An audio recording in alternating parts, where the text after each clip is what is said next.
Born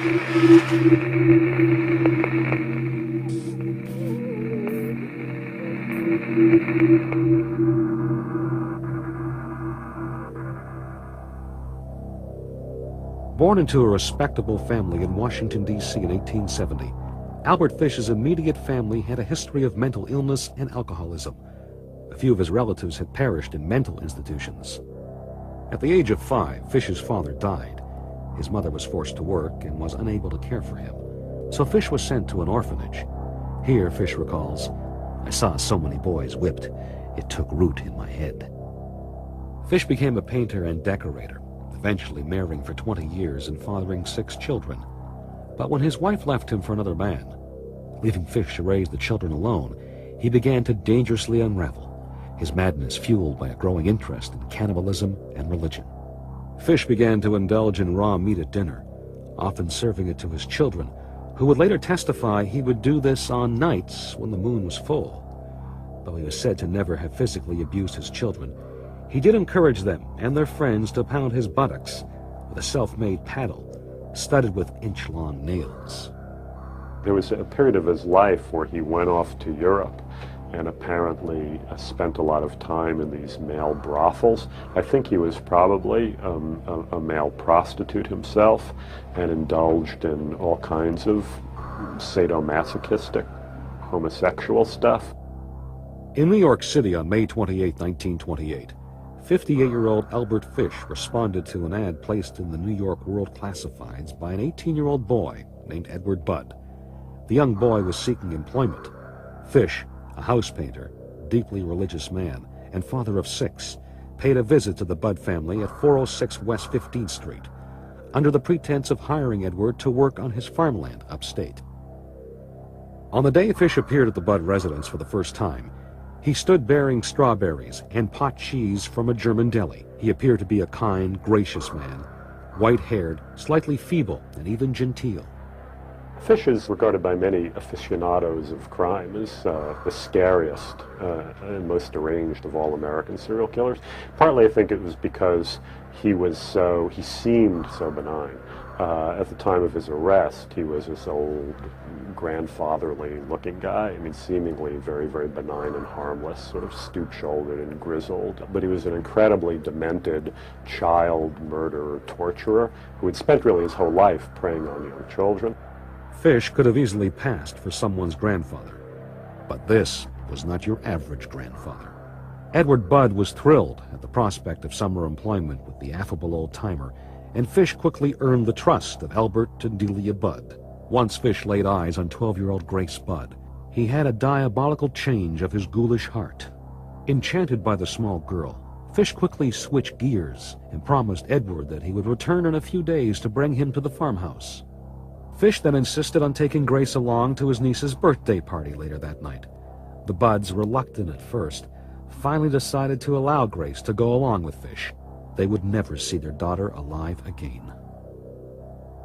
In 1930, Grace Budd's abduction had still gone unsolved. Over time, Fish developed an obsession with writing obscene letters to widows, responding to advertisements in both personal and matrimonial agencies. But he wasn't your average gentleman caller. Fish wasn't interested in dinner and a movie. He asked the women if they would like to beat him or join him in whipping small boys. Fish underwent psychiatric evaluations off and on throughout his lifetime. Doctors would later diagnose Fish as having an abnormal psychopathic personality with a hint of early senility, but he wasn't considered to be insane. It would be 4 more years before the whereabouts of Grace Budd would be discovered.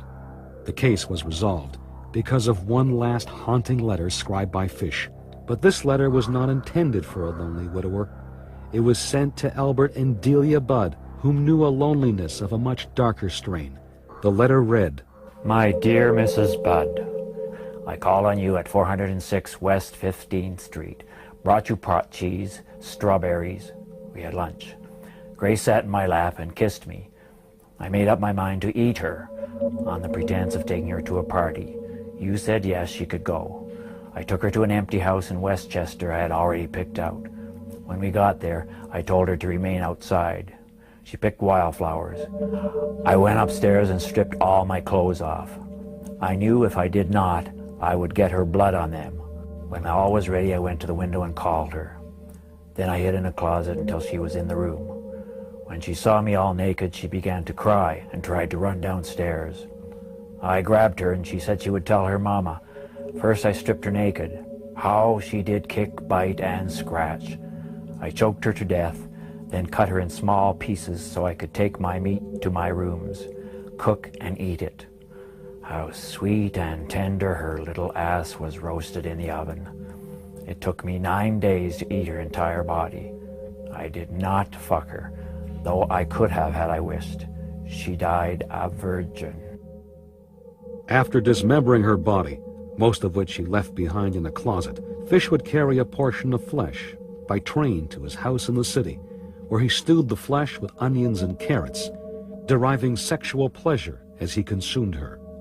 Fish's letter from hell was unsigned, but police were able to discern the letter's distinctive stationery. At the time, Fish was living in a rooming house. Police tracked him down and arrested him.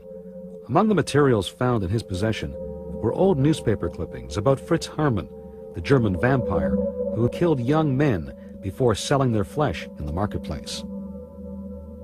An outraged policeman asked Fish about his cannibalization of Grace Budd. "It occurred to me," Fish replied. Fish's story and Fish himself seemed to be like the flesh and blood incarnation of all of these kinds of fairy tale monsters that you are so fascinated and terrified and titillated by when you're a child. The harm. It's like the witch in Hansel and Gretel or something. The seemingly harmless old person who offers you candy and then turns out to be a cannibal. So there's something very, very fascinating when you see one of these mythic monsters sort of step off the pages of the Grimm brothers and inhabit the real world. Fish was charged with the murder of Grace Budd.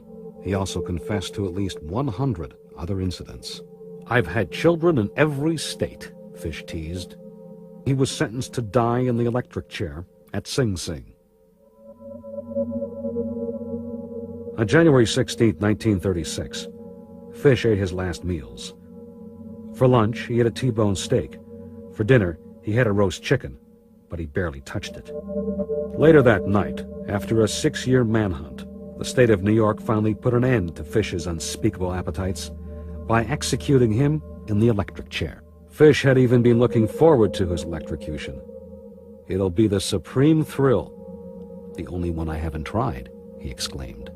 But even Fish's execution didn't come off easy. When he was in jail, he began complaining that he was having this difficulty sitting and so on and so forth. And when the prison physicians came to talk to him about it, he said that one form of pleasure that he got was inserting needles up between his legs into his perineum and leaving them lodged inside his lower body.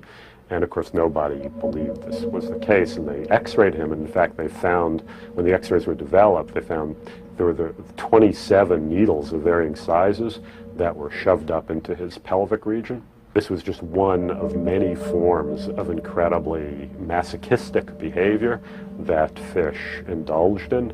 He was a masochist and a sadist, a classic case of someone for whom pleasure and pain are completely inseparable. During the electrocution, all of the metal in his body caused a short circuit during the first shock. It took 2 massive jolts of electricity to kill him. At age 65, Fish was the oldest man ever executed at Sing Sing. So 50 years before America's favorite cinematic carnivore, Hannibal Lecter, there was Albert Fish, house painter, father of 6, and cannibal.